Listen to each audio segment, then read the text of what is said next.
Edinburgh, and it's a real moment for me every time I can, but not today.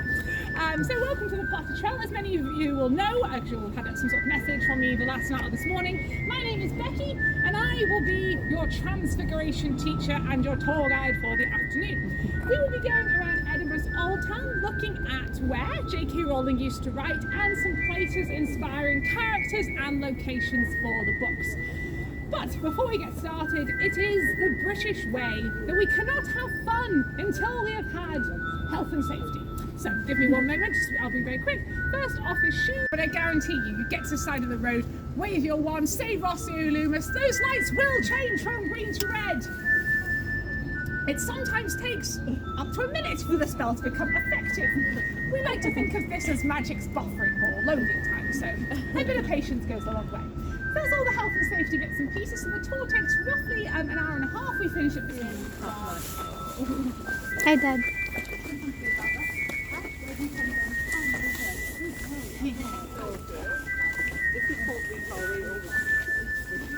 We multiplied.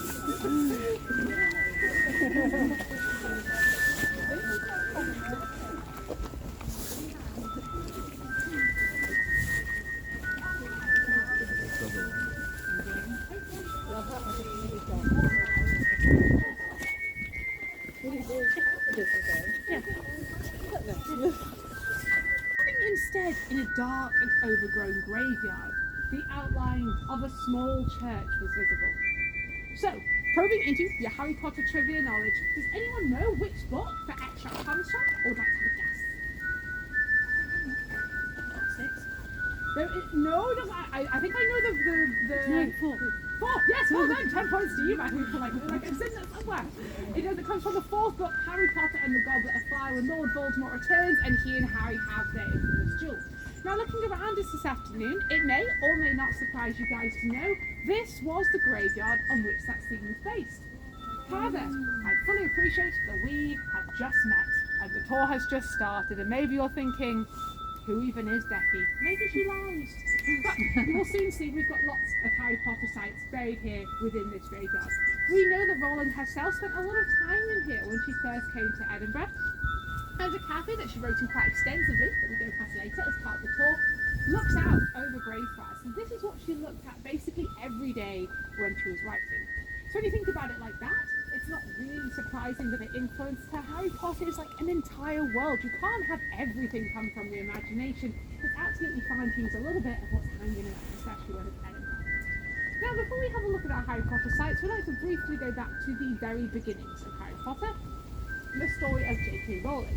Now, her Harry Potter adventure began in 1990, not in Edinburgh, but actually on a train travelling between Manchester and London in England. Now, at this point, she was working as a secretary, and she also had a long-distance relationship with her partner at the time. So, in her free time, she was often bouncing back and forth on buses, trains.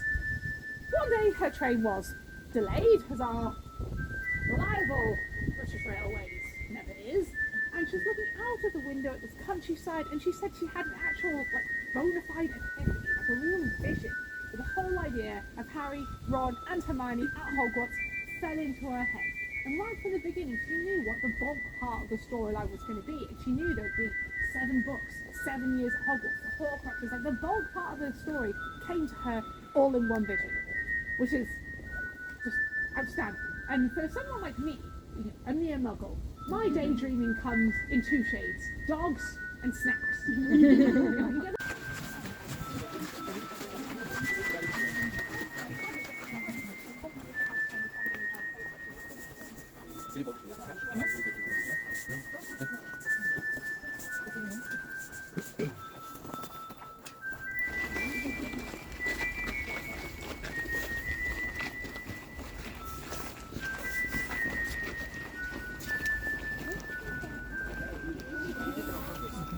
Some of you may not be 100% happy, because you might be like me and you're looking at this and going, well, the spelling of Riddle is ever so slightly different than it is in the books. Why is that? Well, there's a couple of reasons. One is that in the time when Tom Riddle was around in the early 1800s, the way you said Riddle was more like Riddell, and that's reflected in the spelling. Fine. Boring. but fine. Secondly, more importantly, spelled the way it is, that anagram that we have in the Chamber of Secrets, I am Lord Voldemort, Tom Marvel a Riddle, currently doesn't work. And let's be honest, she is a busy woman. We've got a lot of books to write. We don't have time to be caught up on this kind of technicality. So we take our second L, E-L the other way around, problem solved, we can move on. Now the thing that I enjoy about this anagram is when J.K. Rowling wrote Harry Potter, she didn't think it was going to be famous. So she wrote the book, she wrote the anagram, and it worked in English. But then it gets translated into 79 different languages. And in order to make the I am thing work, many languages had to adapt the name, particularly the middle name. So for example, in French, his middle name is Elvis, which I really enjoy. But my absolute favourite, purely because of the challenge that it represents, is Chinese. Because think about the Chinese language. It doesn't have the Roman alphabet. Anagrams don't exist in Chinese, and it is not possible to make them. Now that's problematic if it's part of your storyline. So what they had to do is that it sounds roughly like I am Lord Voldemort, Tom Marvel a Riddle. But then there's a little asterisk, and they just take a little break and spend half a page being like, by the way guys, this is what anagrams are in English. You're going to need to understand this to make sense of the book. Now, if you have read, seen or heard about Harry Potter and the Goblet of Fire, you will remember powdered bone is required from the grave of Voldemort's father to bring him back to life. Also Tom Riddle. And here, father and son, both Tom Riddle. Now this is pretty cool. However, that's kind of where the resemblance between the two ends just for now. Now, the Riddle family are important in Edinburgh's history. They are a merchant family who came from Bessborough. Has anyone been to the Royal Mile yet? Have they been here? A few of you have, a few of you haven't. Now when you go there, what you'll notice is there's lots of little alleys connecting to the Royal Mile. We call them closes. And if you look closely, you will see there is Riddle's Court leading off of it. That is named after the Riddle family. But they don't have a magical role to play in Edinburgh's history. And understandably, that upsets people because they're like, you're inspiring the most powerful dark wizard in the Harry Potter series, why are you not connected to magic? Now the fact is I can't show you the graves of any real witches or wizards here in Edinburgh because in medieval times, if you were convicted of practicing magic, you're not buried in a graveyard like this. You could be like left to rot away somewhere. Now it was never popular, but they started actively hunting witches and wizards in the year 1590. And that's because this is the year that our resident Mad King, King James VI of Scotland, later King James I of England, came to power. Now he was an incredibly paranoid man. He was absolutely obsessed with the dark arts, and he became obsessed with the idea that a convent of witches somewhere wanted to try and kill him. So what's he going to do about that? Logically, find all the witches and kill them first. Reasonable. Now he went over to Denmark because he was going to meet his future wife and saw how they were doing witch trials over there and basically went, love this, brought it all back over to Scotland. Now some people do point out at this point, they're like, Becky, you're not being very fair here. Witch trials and things, they were all the rage. They were doing them all over Europe. They had the Salem trials in America, like everyone was doing it. Yes, this is true, but per capita in Scotland, we killed 6 times as many as the rest of Europe. So we were either very good or very bad at it, depending on which side of the argument you fall. Now this period we refer to it as the witch trials, but I don't like this term because trials is a loaded word. It implies things. Courtrooms, evidence, a rough degree of fairness. We got none of that with these. These were publicly held trials out in town squares, and people come and watch you be deprived of sleep, tortured in various ways, and if at the end you were just like, still not a witch, you'd have to go to the final phase, trial by water. You'd be taken to the Princess Street Gardens, which used to be the Nor Loch or North Lake. Again, misleading because people think lake, they think a pleasant body of water. Not so much the case, it was more a giant open communal sewer where everyone would come and dump all of their lovely leftovers. Now, if you're going to the Nor Loch for your witch trial, you're going to be taken there, gagged, hands tied together, nailed into your knees and thrown into the water. One of 2 things will happen. You sink, you float. If you sank, great, you're not a witch. Can anyone see the problem? It's the slight drowning problem. But if on the other hand you floated, well obviously you're only floating because the hands of the devil are holding you up to stop you from drowning, because you're a witch. Obviously. In which case you get taken out of the water, strangled till you fall unconscious, and burned at the stake instead. So really, it's like a real horrible pick your own adventure book where like all roads lead to misfortune, let's be honest.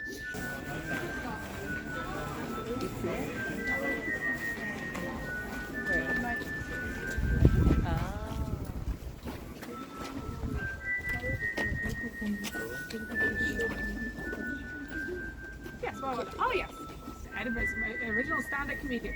Now, some of you, if you know a little bit more about Edinburgh, you've been here for a little while, maybe you've heard about the Fringe Festival that we have in August. It is one of the biggest comedy nowadays. You will know that it's just as valid a fringe act as any other.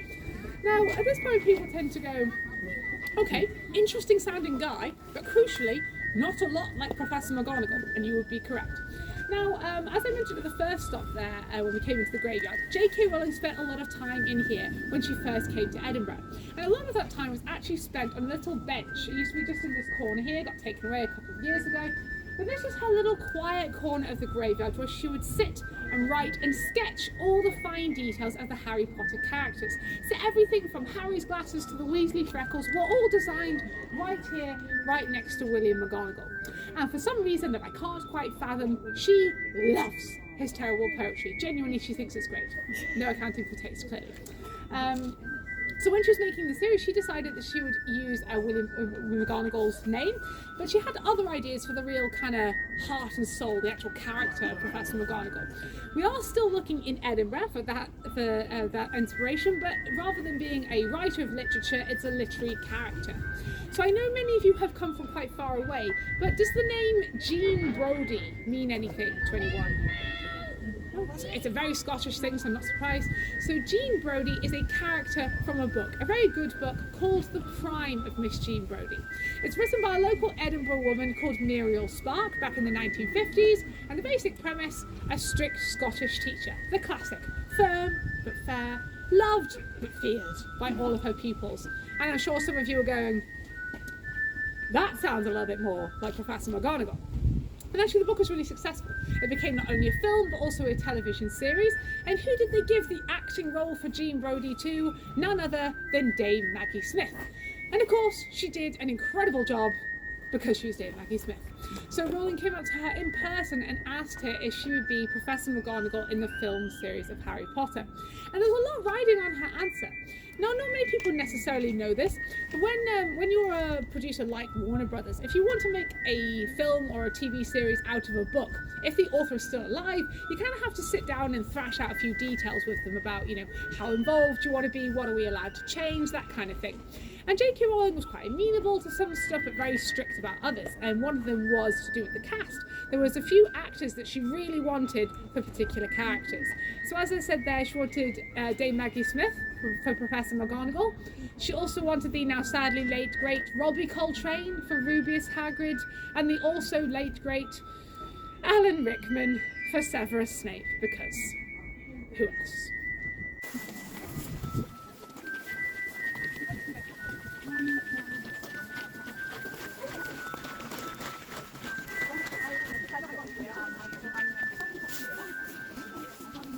Russian luminous. Dial-up on my tour the other week, and a kid stared at me and went, "What's dial-up?" And I'm like, "Oh, I'm old."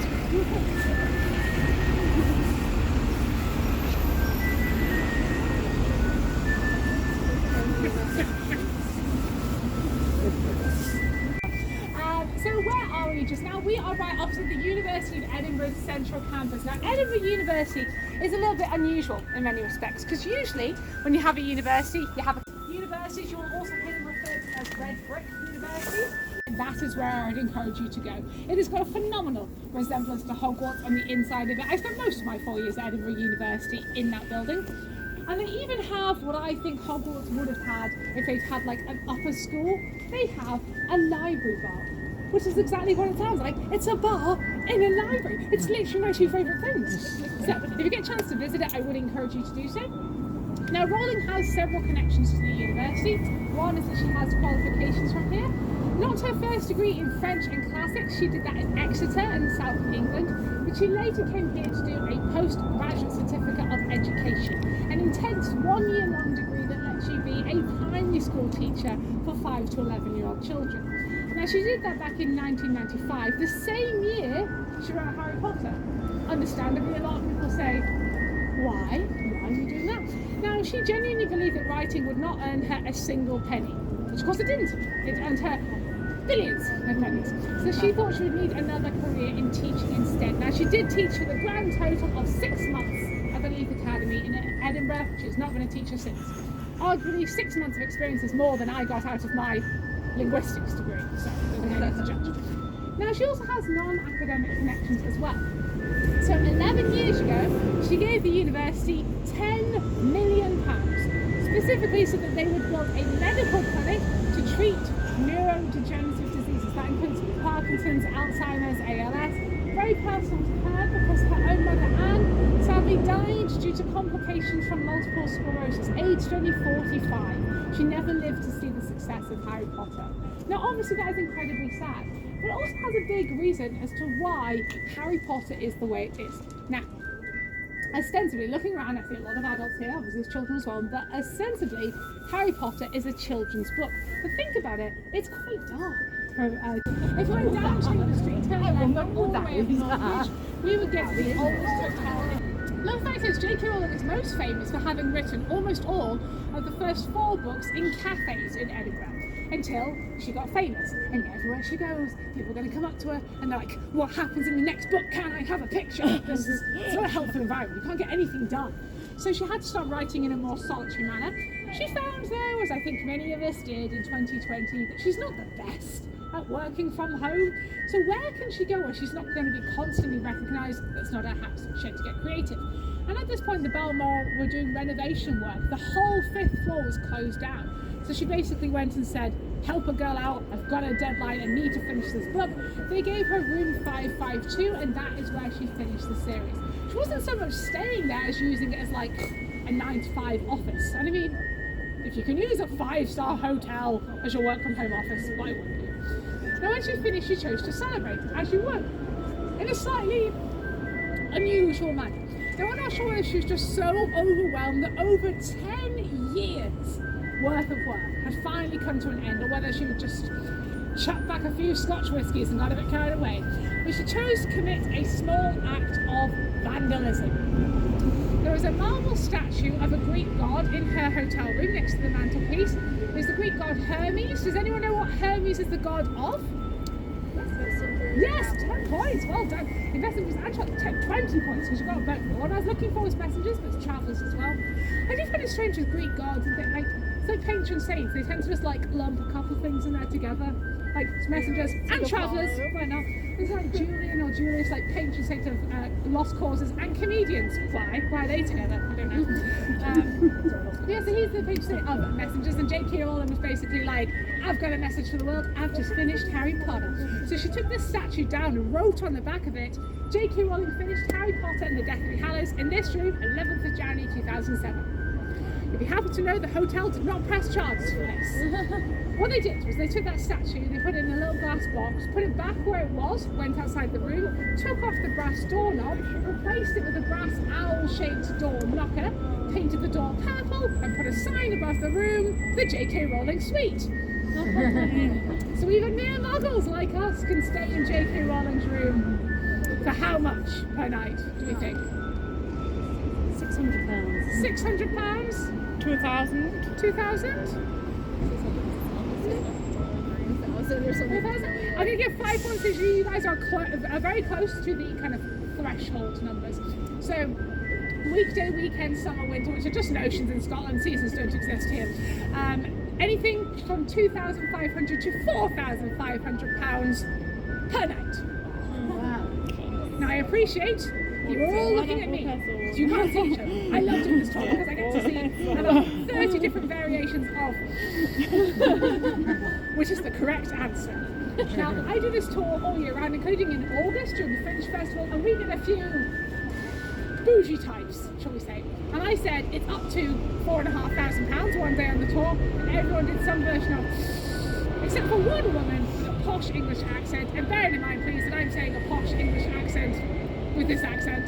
So she went, Not too bad. I said, yeah, I said, you, madam, seem to think that this is an acceptable amount of money. And she looked at me like I was mad and said, well, it is a suite. And I said, yes, and it is £4,500. So you guys have a much better sense of perspective. So, now the statue is still there. I'm willing to bet it is now nailed down with bulletproof glass, because I have got to chat to some of you on the tour. I think you are all nice people, but I think we all know in our hearts we would steal it. Be in the bag with the tiny bottles of shampoo, and that's not pretending. Now, the next stop we are going to go to, but the only thing is, because we're a relatively large group, I don't want to have us standing right outside it, because the pavement is quite narrow, and because we've got children and things, I don't want people in the road getting bumped into, all that jazz. So I'm going to give you the spiel from here. We'll still see it, but it just minimises how much time we're there. Now, I'm willing to bet at least some of you know that.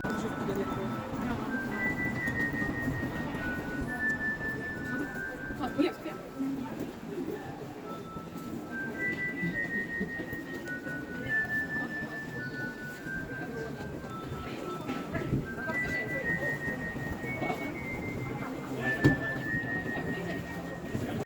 This beautiful bite-sized piece of the Diagon Alley, long, winding, cobbled path, the different mismatched colours of the buildings, and many of the shops on here are basically the same as those in Diagon Alley. So John Cleveland is a books and map shop, very similar to Flourish and Blotts, where students would go for school supplies. Further down the way we have a whiskey tavern who make their own whiskey. Now technically they don't make fire whiskey. However, they do make their own brand, which I drank about 5 years ago and still taste. So I'd argue that is fire whiskey there. A little further around the corner, just out of sight, we had a jokes and magic shop, very similar to the Weasleys from the Stiff Weasleys, run by the Weasley twins. Now, unfortunately, they closed down last year. They couldn't get a family member to take over, and they've always been family run.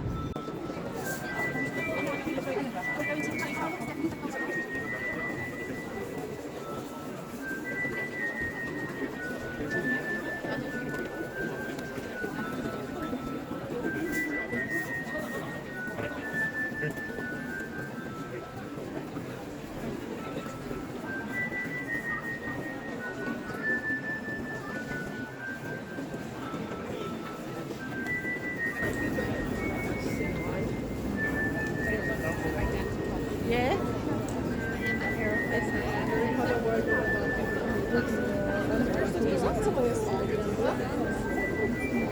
Not that I was thinking.